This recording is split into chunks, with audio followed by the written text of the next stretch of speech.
Hello, dear learners. Welcome to the 12th week of the MOOC on rural development in India. In this module, we'll discuss about natural resources and rural livelihood. Natural resources play a very crucial role in rural development as they provide the foundation for various agricultural activities, livelihood opportunities, and environmental sustainability. We know that a large proportion of the rural population depends directly or indirectly on land, water, forest, and biodiversity for their survival as well as for income generation. So, rural livelihood is not merely an economic activity but a way of life that is closely intertwined with ecological system and socio-cultural practices. As for example, forests constitute the second largest land used in India after agriculture and play a vital role in supporting rural livelihood. For example, a large number of people, especially those living in forest fringe areas, depend on forest for their subsistence, income, and daily needs such as collection of well-wood, fodder, and non-timber forest products. So this clearly highlights the strong interlinkage between natural resources and rural livelihood systems. So, dear learners, in this module, we will discuss the natural resources and rural livelihood, basically focusing on their importance, interdependence, and the need for sustainable management to ensure long-term development and livelihood security. So, what is livelihood? Before we move to the main content, let us know what is livelihood.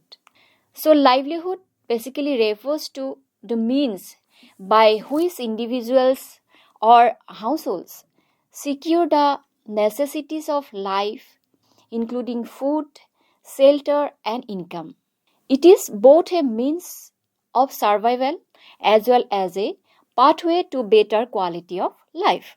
Thus, livelihood is an economically and socially meaningful occupation, and it includes activities like agriculture, business, services, and other informal sectors. But if we see livelihood in rural areas, the rural areas' livelihood are characterized by dependence on natural resources, seasonal and uncertain income patterns, predominance of informal and unorganized work sector, limited access to capital and technology. So therefore, unlike the urban livelihoods, which are more diversified and stable, rural livelihoods are often vulnerable and limited. So now coming to the rural livelihood. As I have already mentioned that rural livelihood primarily involves engagement in agriculture and allied activities, which we have already discussed in previous units. And these activities are many a times small scale and family based. As we discussed above, a key feature of rural livelihood is its seasonal in nature, and this leads to underemployment and migration during the lean periods. So these are the certain characteristics of rural livelihood. Now, coming to the natural resources, how these natural resources can act as a basis of rural livelihood. So natural resources basically serve as the primary asset base for the rural livelihood, and it determines the types of economic activity that can be undertaken. Access to fertile land, water, and forest directly influences agricultural productivity and income generation. Furthermore, natural resources act as an important safety net during the times of crisis or during the times of distress. So we can say when agricultural income declines due to crop failures, due to price fluctuation, or others environmental shocks, rural households often depend on alternative natural resources such as forest product, wild foods, or other water-based activities to sustain their life. So this highlights their role not only in regular income generation but also in enhancing resilience and coping capacity. Now, as we are discussing about natural resources, so what are the types of natural resources that are supporting the rural livelihoods? Among them, one most important natural resources is land, and this land forms the basis of agricultural production. The ownership and distribution of land significantly influence income levels and social status within the rural communities. Farmers with large land holding generally have a better economic prospect, while landless households often depend on wage labor, which make them more vulnerable to poverty. The second resource is water, which is equally vital as they are essential for irrigation, rearing of livestock, as well as fisheries. What happened in many parts of India, agriculture is heavily depend on monsoon rainfall, which introduces a high degree of uncertainty. Inadequate or irregular rainfall can lead to crop failure, affecting both income and food security. Then the next is the forest resources.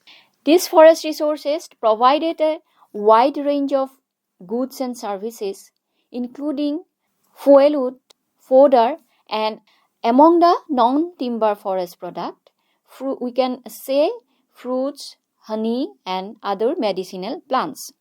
So these resources are particularly important for the tribal community and other forest-dependent communities. Forests also contribute to ecological stability as it regulates climate, as it conserves soil and maintains the biodiversity. So next is the biodiversity, which basically enhances the resilience of rural livelihood by supporting a variety of crops and ecological process. So now how these rural people are dependent on natural resources. Many studies consistently show that the rural people or rural poor are highly dependent on natural resources. They particularly gathered resources such as fuelwood, wild foods, etc. So, because these resources require low capital and low skill level, which make them accessible to poorer households. Moreover, studies say that although wealthier households may even earn higher absolute income from natural resources, the relative dependence on these resources is significantly higher among the rural poor. So, this signifies the importance of natural resources as a critical component of rural livelihood. Now, we have already mentioned about non-timber forest product, that is NTFP. So what are NTFP and what are their role in rural livelihood? Non-timber forest products play a significant role in supporting rural livelihood, particularly for forest-dependent communities. So these products include fruits, nuts, honey, and medicinal plants. And they are very important because they require minimal investment and they provide income opportunity. So these NTFPs also serve as a coping mechanism during economic and environmental shocks. However, their potential to lift households out of poverty remains low and unstable. Regarding NTFP, India possesses a remarkable diversity in non-timber forest products, which play a crucial role in sustaining rural livelihood. And these resources support the livelihood of nearly 275 million peoples across the country. The forests that generate NTFPs are also rich in wildlife, and thus it also demonstrate a unique coexistence between biodiversity conservation as well as human dependence. According to Food and Agricultural Organization, fuel wheat continues to be one of the primary sources of energy for a large section of the population in India. In addition, these rural communities rely on a wide variety of wild food species to meet their subsistence needs. Moreover, India has also developed extensive market for anti-FFC non-timber forest product with approximately 325 species having commercial value. So, for many forest-dependent households, anti-FPs contribute significantly to income that accounts for nearly 20 to 40% of annual household earnings in certain communities.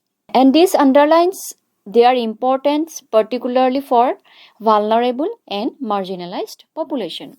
But to support both conservation and livelihood, India has adopted participatory approaches such as joint forest management, which basically allow local communities living near forest to access and sustainably use forest resources. Now, common property resources, which in short we call as CPRs. So, common property resources basically we can call like grazing land, forest, certain water bodies, which plays a vital role in supporting rural livelihood, especially for the rural poor. However, these resources are often subject to overuse due to absence of effective management system. So the sustainable management of these resources require collective action as well as clearly defined rights and responsibility. Now we have discussed the natural resources and how these natural resources play as a basis for rural livelihood. Now coming to the point of access, to how much extent these natural resources are accessible to the rural population. So what is access? While the above discussion clearly establishes that natural resources are very important for rural livelihood, it is equally important to understand that mere availability of resources does not guarantee livelihood security. So, what truly determines livelihood outcome is the degree of access that rural households have to these resources. So, access to natural resources often referred to as access to natural capital. That includes the ability, the rights, and opportunity to use, control, and benefit from resources such as land, forest, water, and fisheries. So, what is access? Access is not simply about physical proximity to resources, but it is shaped by institutional arrangement, social relation, as well as power structure. So, there are certain determinants of access to this natural capital. The access to natural resources is influenced by multiple factors. First one is property rights and tenure system that play a crucial role because secure land ownership or user right encourages investment in land improvement, sustainable farming practices as well as long-term productivity. Thus, it encourages long-term rural livelihood. In contrast, insecure tenure discourages such as land investment, reinforcing poverty and environmental degradation. Second is access is mediated through formal and informal institutions, including government policies, community norms, and customary laws. Say, for example, common property resources such as forest and grazing land, which we have discussed earlier, are often governed by community-based system. However, unequal power relation within communities may lead to elite capture, where benefits are concentrated among wealthier groups only. The third is social factor such as caste, gender, and class, which significantly influence access to natural capital. We can cite the example of women. Despite their active role in agriculture, more often lack of ownership rights over land and they face restriction in accessing other resources. Similarly, marginalized community may have limited access to historical and social inequalities. So this reinforces the idea that access is not neutral but deeply embedded in social structure. So we have discussed the access to natural resources, importance. Now let us see how we can interlink between access and rural livelihood. The concept of access provides a deeper understanding of the earlier section on the dependence, poverty linkage, as well as vulnerability. While natural resources are widely available in rural areas, unequal access determine who benefits and who remains poor. Thus, access acts as a bridge between resource availability and livelihood outcome. For example, in the discussion on land as a key resource, it was noted that landlessness forces households into wage labor. So, this is essentially an issue of lack of access to land. Similarly, dependence on common property resources by the rural poor reflect limited access to private assets. Therefore, improving access can directly enhance livelihood opportunity. We can also mention that access to forest and non-timber forest product that was discussed earlier also depends on institutional arrangement. Where communities have secure rights, they are more likely to manage resources sustainably and derive consistent benefit from these resources. And in contrast, restricted or unclear rights may lead to over exploitations or exclusion of poorer households in the rural areas. So, why this access to natural capital is important? Because access to natural capital is critical for several reasons. First, it determines the productive capacity of rural household. Without access to land, water, or forest, households cannot actually engage effectively in agriculture or allied activity. As we discussed in the earlier section, that the mainstay of rural livelihood or rural population is agriculture or allied activities. So, without access to land, water, or forest, household cannot engage effectively in this agriculture and other allied activities. The second is access enhances food security and nutrition. Household with access to land can grow crops, while access to forest and water bodies also allows them to collect supplementary food resources.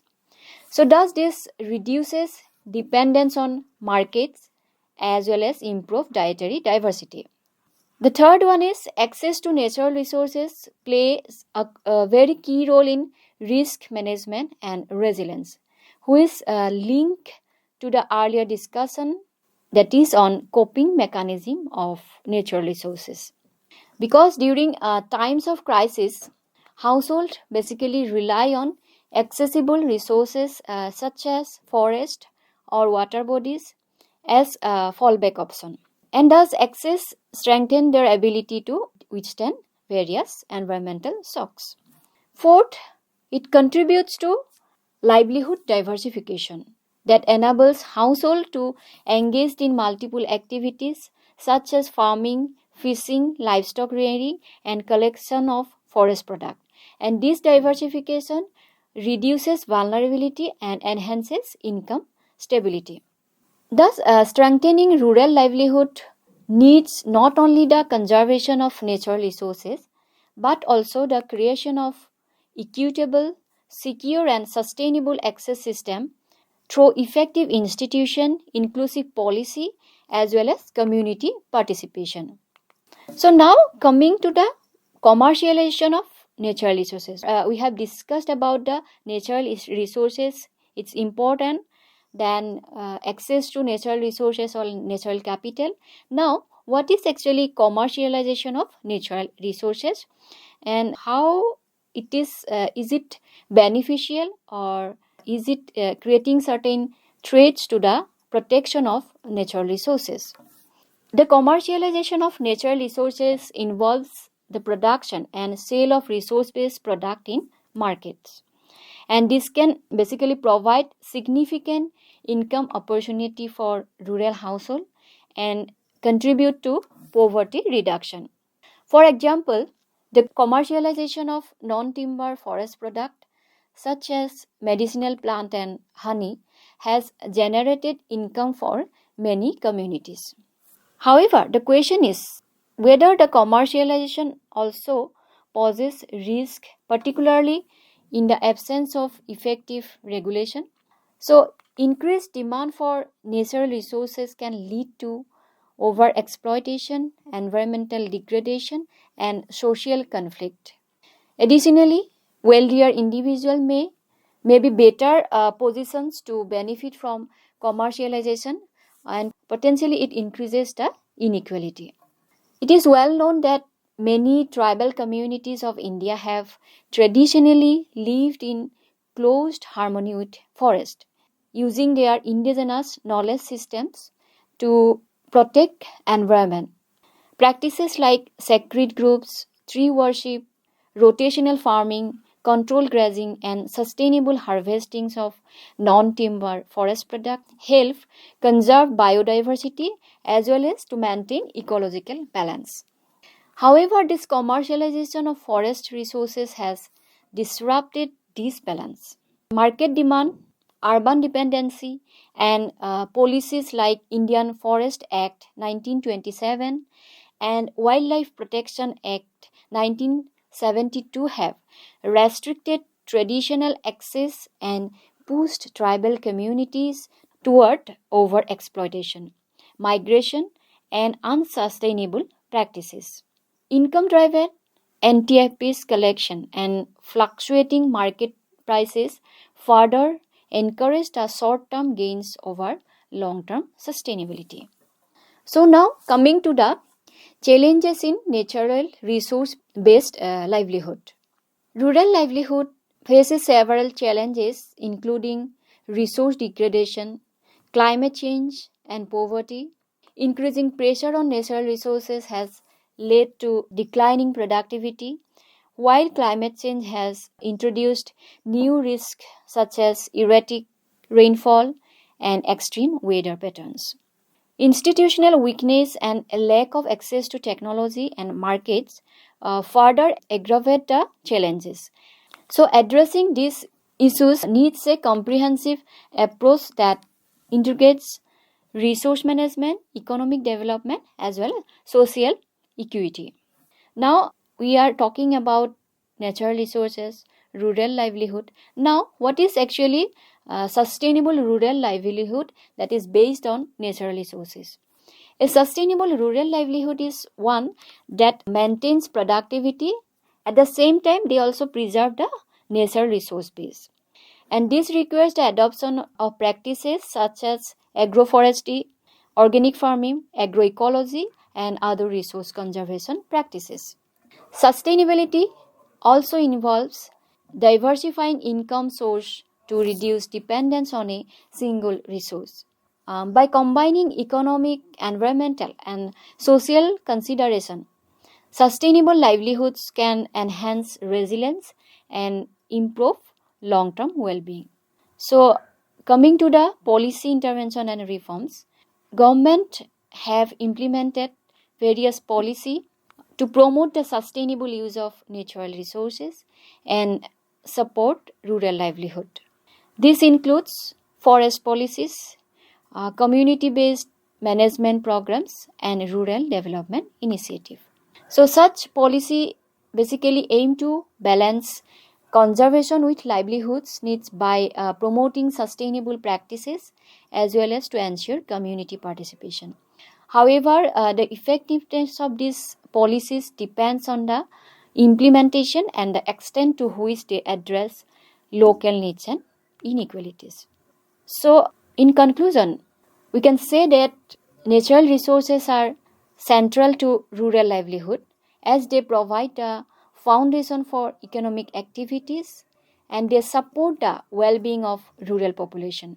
While these resources offer significant opportunities for income generation and poverty reduction, their sustainability is threatened by overexploitation as well as various institutional challenges. Therefore, a balanced approach that integrates conservation, livelihood enhancement, and effective governance is essential for ensuring the long term sustainability of rural livelihoods. So, by promoting sustainable practices and strengthening institutional framework, it is possible to achieve both economic development as well as environmental protection. So, dear learner, with this I conclude today's lecture. Thank you.